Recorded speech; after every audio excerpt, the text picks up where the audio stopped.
Breaking news. Just days before the NFL draft, the Atlanta Falcons are making waves among fans and the entire league. Let's dive into the details of this exciting development. On the final day of pre-draft visits, the Falcons made a bold move that could redefine their defensive strategy. Michael Williams, the standout edge rusher from Georgia, strolled into the Falcons' facility, and he didn't shy away from sharing the moment. He even posted a photo on Instagram outside the building, confirming what many insiders had been speculating. Atlanta is serious about revamping its pass rush. The timing of this visit is intriguing. Why wait until the last possible moment unless you're making a statement? With the 15th overall pick in the draft, Williams is frequently mentioned as a potential choice for that spot. This isn't just a coincidence, it's a strategic play. While Williams may not be a sack machine just yet, he recorded 5 sacks last season. His stats don't tell the whole story. He's quick, explosive, and has impressive physical attributes. His ability to pressure quarterbacks is evident, even if it doesn't always show up in the sack totals. Scouts see him as a player with immense potential, just starting to tap into his abilities. NFL analyst Lance Zierlein noted that Williams just needs more playing time and development to reach his full potential. He's the kind of player you don't just want, you need him. Last season, the Falcons' defense ranked 22nd in sacks, showing a clear need for more edge power. Adding Williams could be a crucial step in building a front seven that can truly challenge opposing offenses. But he wasn't the only player visiting on Wednesday. The Falcons were also checking out Charles Grant, an offensive lineman from William & Mary, LSU edge rusher Braden Swinson, and Georgia tight end Ben Urosk. Is this a smokescreen, or is Atlanta gearing up to make some moves in the draft? One thing is certain. They're keeping fans and analysts on their toes. While the draft is on everyone's mind, the Falcons aren't solely relying on rookies to solve their issues. Enter Mike Hilton, a seasoned veteran who could be the answer to a secondary that has struggled. Currently a free agent after a solid stint with the Bengals, Hilton played all 17 games last season, racking up 2 interceptions and a fumble recovery. He's no stranger to high-pressure situations, having played in a Super Bowl with Cincinnati. His impressive resume includes 5 career interceptions, a pick six, a sack, and a forced fumble. The Falcons are clearly making moves to strengthen their roster, and fans should be excited about what's to come. But the most telling stat for Mike Hilton is his impressive 67.2% completion rate allowed. In a league where coverage backs are often exposed every Sunday, that's a significant number. However, signing Hilton won't be a walk in the park. The Falcons currently have about $9.8 million in cap space, and Hilton could command a contract around 3 years for $37 million. Still, the front office has been aggressive this offseason, and bringing in Hilton could be the perfect move to stabilize a secondary that has faced too many breakdowns in recent years. If signed, Hilton would likely compete with D. Alfred for a starting corner spot, bringing leadership, physicality, and playmaking ability that's hard to come by. With some smart restructuring or maneuvering, this deal could definitely be on the table. Now let's talk about Kyle Pitts. Once viewed as the crown jewel of Atlanta's offense, he's now surrounded by trade rumors that just won't go away.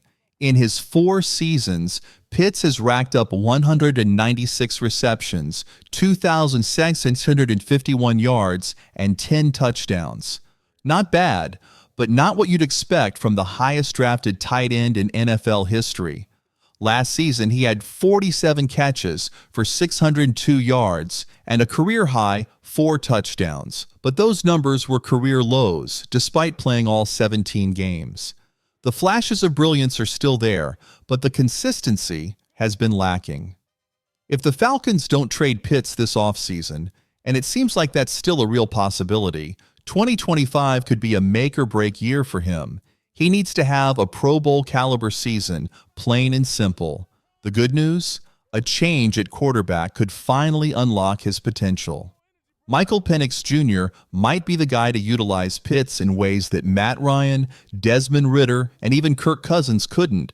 It's not just about how he's used, it's about confidence. Pitts has looked mentally rattled at times, with drops and struggles to separate, signs of a player not playing freely. But if he can shake that off, 1,000 yards and 8 touchdowns aren't just possible, they're necessary. Pitts has the talent to redefine the tight end position again, but he needs to return to the dominance we saw in his rookie season. The Falcons may have waited longer than they should have, but the window is still slightly open. Another average season, though, and it could slam shut. With the draft just days away and so many variables still in play, Falcons fans are left wondering, will this be the year we finally get the right pieces in place? Will Michael Williams be the edge presence we've been missing since John Abraham? Will the front office pull off a surprise move like signing Hilton? And what's really going to happen with Kyle Pitts? The excitement is building, and the answers are just around the corner. The Falcons are already making bold moves in scouting and aggressively pursuing defensive talent. They've been loosely linked to potential blockbuster trades involving two of the NFL's most feared defenders. While nothing concrete has emerged yet, even the slightest hint of interest from Atlanta's front office suggests they might be ready to reshape their entire defensive philosophy. Adding either T.J. Watt or Jalen Ramsey would instantly change the atmosphere in Flowery Branch. T.J. Watt, known as one of the most relentless pass rushers in the game, would make Michael Williams a luxury pick instead of a necessity. On the other hand, Ramsey would bring swagger and shutdown ability to a secondary still trying to find its identity. Pairing a veteran like Ramsey with a potential signing like Mike Hilton could transform a defensive weakness into a strength overnight. However, making big moves means facing big decisions and possibly making even bigger sacrifices. Acquiring a star like Watt or Ramsey wouldn't come cheap.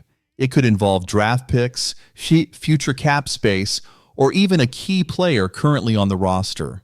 For a team still in the process of building its core, that's not a decision to take lightly. The Falcons have been in this position before, trying to strike a balance between boldness and recklessness. Now more than ever, every move counts. The big question is, are the Falcons ready to contend, or are they still in rebuilding mode?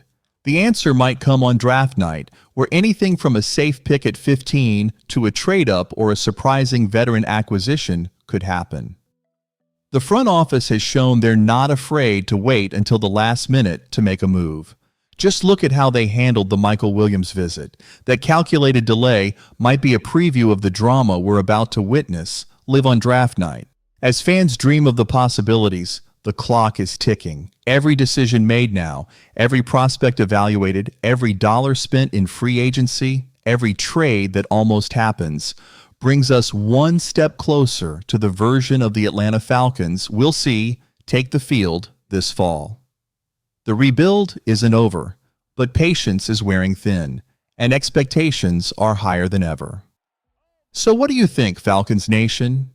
If it were up to you, would you go all in on Michael Williams, or would you swing for the fences with a trade for T.J. Watt or Jalen Ramsey? Let me know in the comments.